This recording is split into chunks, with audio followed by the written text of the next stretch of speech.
So there's clearly some learning that needs to happen in terms of how we harness our emotions and how we can make them instrumental. Is that something that we do as kids, I guess? Yeah. Even babies start off with some sort of simple emotions, often rage and joy, you could say, for a baby, and then it gets sharpened and more diffuse and develops.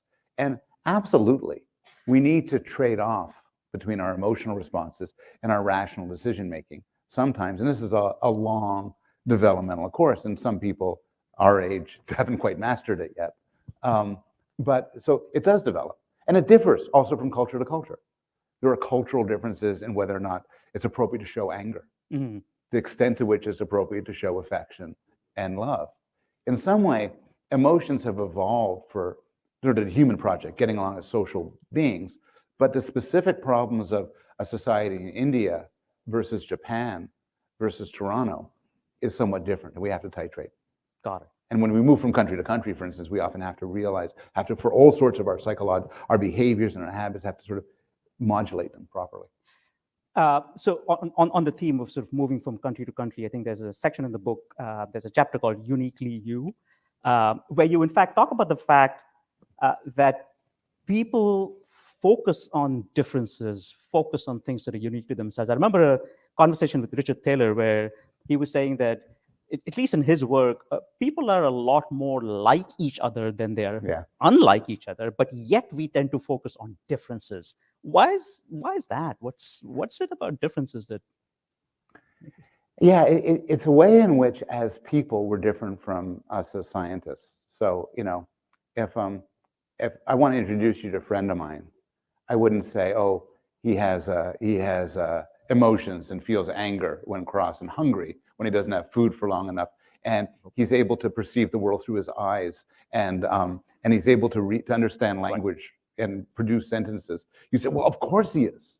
Now that stuff's the most interesting stuff for a psychologist, but it's the subtle differences, and I think sometimes they're, from a sort of God's eye view, extraordinarily subtle.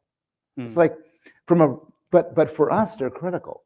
Noam Chomsky has this example where I forget what, but something like that. If you're a rat, you'd be obsessively interested in how you differ from other rats, right? Because it's your social choices and everything. Well, a scientist who studies rats, they're rats, and so there's a tension in psychology which you're raising, which is my own day job is studying universals. I'm interested in our morality. How is our morality alike? How is our reasoning alike?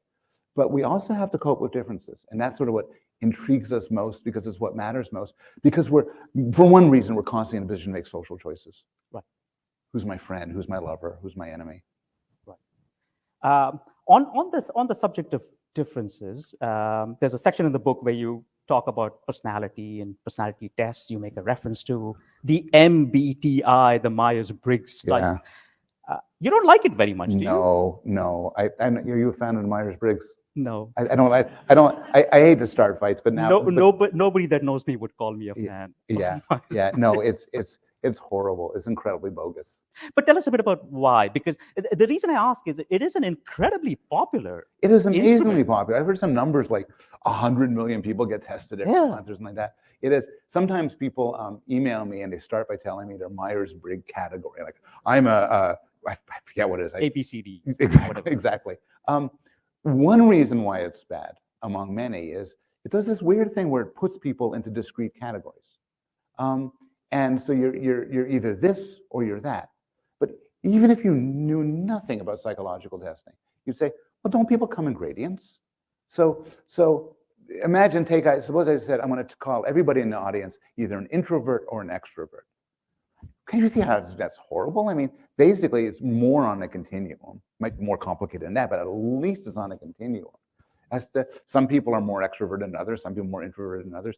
Putting in discrete categories is a disaster. And psychologists have come up with better personality tests, I think, that at least capture the fact that all of these things are on a gradient. And is that the Big Five? Is that the one you're talking about? The Big Five is one of them. The Big Five is one.